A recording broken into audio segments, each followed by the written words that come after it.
প্রিয় দর্শক, যতদিন দুনিয়াতে বেঁচে থাকবেন ফজরের নামাজের 2 রাকাত সুন্নত নামাজ পড়ে ফরজ নামাজের পূর্বে এই ছোট্ট দুরূদ শরীফটি পড়তে ভুলবেন না।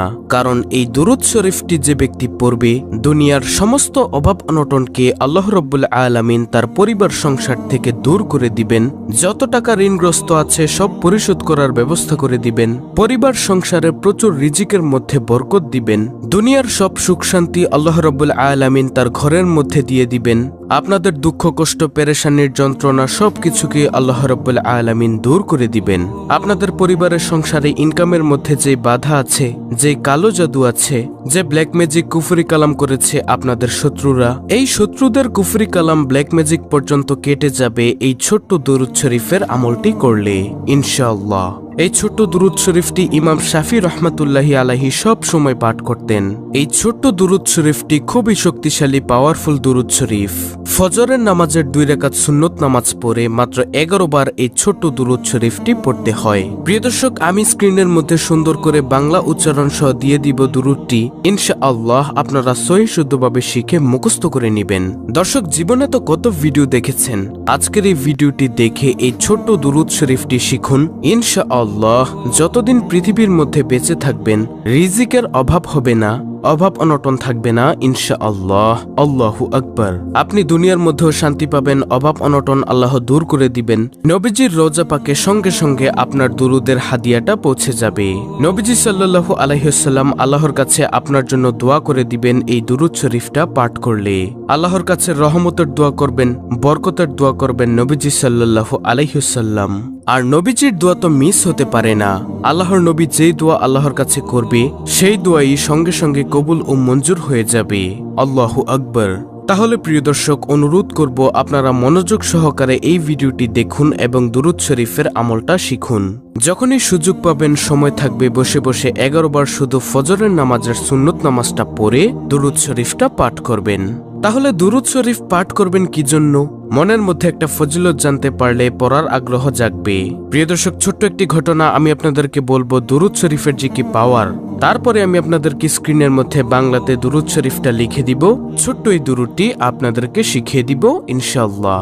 আল্লামা শিবলি রহমাতুল্লাহি আলাইহি আলেম ছিলেন, বুজুর্গ ছিলেন। একজন বালক যুবক হজের মধ্যে গিয়ে তিনি সব জায়গার মধ্যে শুধু দুরূদ শরীফ পড়ছেন। হযরত নোমান শিবলি রহমাতুল্লাহি আলাইহি তিনি বললেন, হে বালক, তুমি সব জায়গার মধ্যে দুরূদ শরীফ পড়ছ, হজের মধ্যে তো অন্যান্য দোয়াগুলিও আছে, তুমি কি সেই দোয়াগুলো পারো না? তখন সে বালক বলল, হুজুর আমি সব দোয়া পারি, তারপরও আমি দুরূদ শরীফ পড়ি। হুজুর বলল, কেন পড়ো বালক, আমাকে বলো। তখন সে বালক বলল, হুজুর আপনি তো জামানার সবচেয়ে বড় আলেম এবং ভালো লোক, এজন্য আপনার কাছে বলছি। আমি দুরূদ শরীফের যে পাওয়ার, যে শক্তি দেখেছি অন্য কোনো কিছুর মধ্যে আমি এত শক্তি, এত পাওয়ার দেখিনি। তখন সে বালকটিকে হুজুর বলল, আচ্ছা বলো তো দেখি দুরূদ শরীফের মধ্যে কেমন শক্তি দেখেছ, কেমন পাওয়ার দেখেছ তুমি? তখন সে বালকটি বলল, আমার বাবার সঙ্গে আমি হজের মৌসুমের সময় কাফেলার সঙ্গে আমরা হজ করতে যাচ্ছিলাম। আসার সময় পথিমধ্যে আমার বাবা হঠাৎ করে অসুস্থ হয়ে গেল। অসুস্থ হয়ে যাওয়ার পর আমাদের যাত্রা বিরতি করলো। সেখানে আমরা অবস্থান করলাম আমার আব্বু অসুস্থ দেখে। তো আমার আব্বু অসুস্থ দিনের দিন এবং সময় সময় বাড়তেই আছে। এজন্য আমাদের কাফেলার মধ্যে আমাদের সঙ্গে যারা যারা ছিল এক গ্রুপের মধ্যে তারা বলল, হে বালক, তুমি তোমার আব্বুর খেদমত করো, সুস্থ হলে তুমি রাস্তা দিয়ে চলে এসো, আমরা চলে যাই মক্কাতে হজ করার জন্য, তোমরা আস্তে আস্তে আসো। তখন সে বালক বলল, আমাদের কাফেলার লোকগণ সবগুলো চলে গেল এবং আমি আমার আব্বুর খেদমত করছিলাম। হঠাৎ করে আমার আব্বুর অসুস্থ আরো বেড়ে যায়, হঠাৎ করে দুনিয়া থেকে বিদায় নিয়ে চলে যায়, মারা যায়।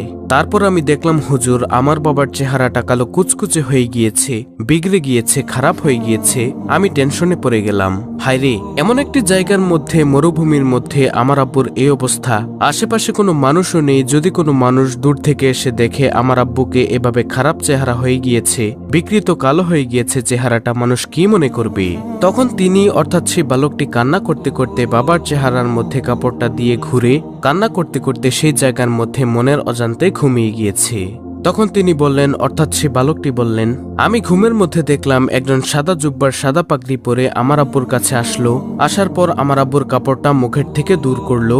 সরানোর পর আমার আব্বুর বিকৃত চেহারাটা, খারাপ কালো চেহারাটা, তার মধ্যে তিনি তার হাতটাকে মুছিয়ে দিলেন, হাতটাকে বুলিয়ে দিলেন। মুছে দেওয়ার সঙ্গে সঙ্গে আমার আব্বুর চেহারাটা নূরে নূরান্বিত হয়ে গেল, সুন্দর হয়ে গেল, চোখগুলো ঝলমল করছিল। তখন আমি স্বপ্নের মধ্যে বললাম, আপনি কে? তিনি চলে যাচ্ছিলেন। আমি পিছনের দিক দিয়ে বললাম যে, আপনি কে বলে যান, না হয় আমি আপনাকে ছাড়ব না। কারণ এমন কঠিন সময়ের মধ্যে আমরা বিপদের মধ্যে পড়ে গিয়েছি, আর আপনি আসলেন, এসে আমার বাবাকে সাহায্য করলেন, আমার আব্বার চেহারাটাকে আপনি সুন্দর করে দিলেন। আপনি কে? আপনার পরিচয় আমি জানতে চাই। তখন তিনি বললেন, ওই সাদা জুব্বা সাদা পাগড়ি পরা তিনি বললেন, আমি আর কেউই নই, আমি হলাম বিশ্বনবী, আখির নবী হযরত মুহাম্মদ সাল্লাল্লাহু আলাইহি ওয়াসাল্লাম। সুবহানাল্লাহ। তখন তিনি বললেন, অর্থাৎ সে বালকটি বললেন, আপনি কেন এসেছেন ইয়া রাসূলুল্লাহ সাল্লাল্লাহু আলাইহি ওয়াসাল্লাম? আপনি নিজে চলে এসেছেন কেন? আল্লাহর রাসূল সাল্লাল্লাহু আলাইহি ওয়াসাল্লাম তখন বললেন স্বপ্নের মধ্যে, তোমার বাবা দৈনিক দিনে 100 বার দুরূদ শরীফ পড়ে, রাতে 100 বার দুরূদ শরীফ পড়ে। আজকের দিনেরটা আমি পেয়েছি, রাতেরটা পাইনি।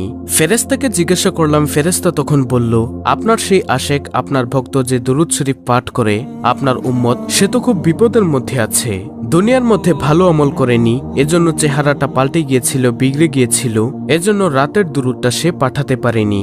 এজন্য আপনার আব্বু বিপদের মধ্যে পড়ে গিয়েছে, আমলে তেমন ভালো ছিল না, তারপরও দুরূদ শরীফ পড়তে কখনো ভুলেনি। তার জন্য আমি রওজা থেকে চলে এসেছি, আমার প্রিয়কে, আমার আশেককে উপকার করার জন্য, সাহায্য সহযোগিতা করার জন্য। সুবহানাল্লাহ। তারপরে আল্লাহর রাসূল সাল্লাল্লাহু আলাইহি ওয়াসাল্লাম চলে গেলেন। এরপর সেই যুবক বলল যে, হুজুর, আমি এরপর থেকে বুঝতে পারলাম দুরূদের মধ্যে যে কি ফজিলত, কি বরকত, এরপর থেকে আমি দুরূদ শরীফ পাঠ করি। সুবহানাল্লাহ। প্রিয় দর্শক, তাহলে আপনারা বুঝতে পারছেন দুরূদ শরীফের কত ফজিলত। যত বেশি দুরূদ শরীফ পড়তে পারেন আপনি ততই ফজিলত। দর্শক, সেই দুরূদটি আমি স্ক্রিনের মধ্যে দিয়ে দিচ্ছি, তার আগে নিয়মটি শুনুন। আমলটি করার নিয়ম হচ্ছে, ফজরের নামাজের আজান যখন দিবে একটু আগে উঠে যাবেন, আজান দিলে সঙ্গে সঙ্গে উঠে অজু করবেন, সুন্দর করে অজু করে 2 রাকাত সুন্নত নামাজ আদায় করবেন। আদায় করার পর ফরজ নামাজের আগে এই দুরূদটি 11 বার পাঠ করবেন। সেই ছোট্ট দুরূদ শরীফটি হলো, আল্লাহুম্মা সাল্লি আলা মুহাম্মদ কুল্লামা যাকারাহু যাকিরুন ওয়া কুল্লামা গাফালা আন যিকরিহিল গাফিলুন। প্রিয় দর্শক, সেই ছোট্ট দুরূদটি আমি আবার বলছি, ভালো করে শুনুন। আল্লাহুম্মা সাল্লি আলা মুহাম্মদ কুল্লামা যাকারাহু যাকিরুন ওয়া কুল্লামা গাফালা আন যিকরিহিল গাফিলুন। এটি হলো সেই ছোট্ট দুরূদটি। খুবই পাওয়ারফুল একটি দুরূদ। যেভাবে নিয়মটি বলে দিয়েছি আপনারা প্রতিদিন সেভাবেই আমলটি করবেন। তারপর মোনাজাত ধরবেন, মোনাজাতের মধ্যে আপনার সকল চাওয়া পাওয়াগুলো মোনাজাতের মধ্যে তুলে ধরবেন। টাকা পয়সা ধন সম্পদ আপনার চতুর্দিক থেকে আল্লাহ রাব্বুল আলামিন আপনাকে দিয়ে দিবেন ইনশাআল্লাহ। তো এই ছিল আমাদের আজকের ভিডিও, অত্যন্ত গুরুত্বপূর্ণ একটি ভিডিও। ভিডিওটি ভালো লাগলে অবশ্যই চ্যানেলটিকে সাবস্ক্রাইব করে পাশে থাকা বেল বাটন অল বাজিয়ে দিবেন। ভিডিওটিতে একটি লাইক দিবেন এবং কমেন্টে আমিন লিখবেন, এবং অন্য মুসলিম ভাই বোনদের কাছে ভিডিওটি শেয়ার করে দিবেন, যেন তারাও দেখে এই দুরূদের আমলটি শিখে করতে পারে। আল্লাহ রাব্বুল আলামিন আমাদের সকলকে নবীজি সাল্লাল্লাহু আলাইহি ওয়াসাল্লামের উপর দুরূদ পাঠ করার তৌফিক দান করুন।